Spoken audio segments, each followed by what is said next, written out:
1949ರ March 2ರಂದು ಸ್ವಾತಂತ್ರ್ಯ ಹೋರಾಟಗಾರ್ತಿ ಮತ್ತು ಕವಯಿತ್ರಿ ಸರೋಜಿನಿ ನಾಯ್ಡು ಲಕ್ನೋದಲ್ಲಿ ನಿಧನರಾದರು. ಸರೋಜಿನಿ ನಾಯ್ಡು ಅವರನ್ನು ಭಾರತದ ಕೋಗಿಲೆ ಎಂದು ಕರೆಯುತ್ತಾರೆ. ಸರೋಜಿನಿ ನಾಯ್ಡು ಅವರು ತಮ್ಮ ಜೀವನದುದ್ದಕ್ಕೂ ಮಹಿಳೆಯರ ಹಕ್ಕುಗಳಿಗಾಗಿ ಹೋರಾಡಿದರು.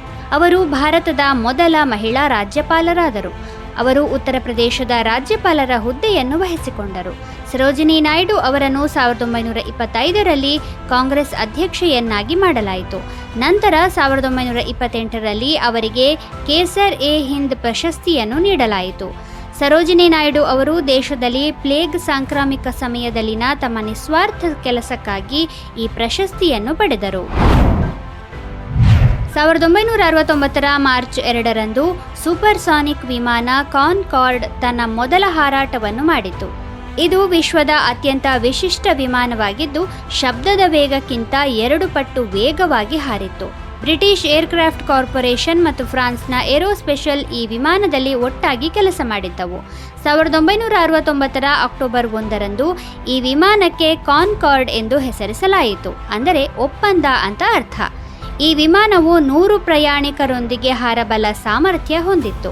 ಈ ವಿಮಾನದಲ್ಲಿ ಪ್ರಯಾಣಿಕರನ್ನು ಹೊರತುಪಡಿಸಿ ವಜ್ರಗಳು ಮತ್ತು ಮಾನವ ಅಂಗಾಂಗಗಳನ್ನು ಸಹ ಸಾಗಿಸಲಾಗುತ್ತಿತ್ತು. ಈ ವಿಮಾನದಲ್ಲಿ ಪ್ರಯಾಣಿಸುತ್ತಿದ್ದವರು ಒಂದೋ ಅತಿ ಶ್ರೀಮಂತರು ಅಥವಾ ಯಾವುದಾದರೂ ಸ್ಥಳಕ್ಕೆ ಅನಿವಾರ್ಯವಾಗಿ ಬೇಗನೆ ತಲುಪಬೇಕಿದ್ದವರಾಗಿದ್ದರು. ಯಾಕೆಂದರೆ ಕಾನ್ಕಾರ್ಡ್ನಲ್ಲಿ ಪ್ರಯಾಣಿಸಲು ಪ್ರಯಾಣಿಕರು ಸುಮಾರು 4 ಲಕ್ಷ ರೂಪಾಯಿಗಳನ್ನು ಪಾವತಿಸಬೇಕಾಗಿತ್ತು. ಇದು ಸಾಮಾನ್ಯ ವಿಮಾನಗಳ ದರಕ್ಕಿಂತ ತುಂಬ ಹೆಚ್ಚಿನದಾಗಿತ್ತು. ಕಾನ್ಕಾರ್ಡ್ ವಿಮಾನವು ಲಂಡನ್ನಿಂದ ನ್ಯೂಯಾರ್ಕ್ಗೆ 2 ಗಂಟೆ 53 ನಿಮಿಷಗಳಲ್ಲಿ ಪ್ರಯಾಣವನ್ನು ಪೂರ್ಣಗೊಳಿಸುತ್ತಿತ್ತು. ಕಾನ್ಕಾರ್ಡ್ ತನ್ನ ಸೇವಾ ಅವಧಿಯಲ್ಲಿ ಒಟ್ಟು 50,000 ವಿಮಾನಯಾನಗಳನ್ನು ಮಾಡಿತ್ತು. ಈ ವಿಮಾನವು ತನ್ನ ಸೇವಾ ಅವಧಿಯಲ್ಲಿ ಒಮ್ಮೆ ಕೇವಲ 29 ಗಂಟೆ 59 ನಿಮಿಷಗಳಲ್ಲಿ ಇಡೀ ಜಗತ್ತನ್ನು ಸುತ್ತಿತ್ತು. ಈ ಸೂಪರ್ಸಾನಿಕ್ ವಿಮಾನವು 2003ರ ನವೆಂಬರ್ 26ರಂದು ತನ್ನ ಕೊನೆಯ ಹಾರಾಟವನ್ನು ಮಾಡಿತು. ಆ ದಿನದಿಂದ ಈ ವಿಮಾನದ ಹಾರಾಟವನ್ನು ನಿಲ್ಲಿಸಲಾಯಿತು.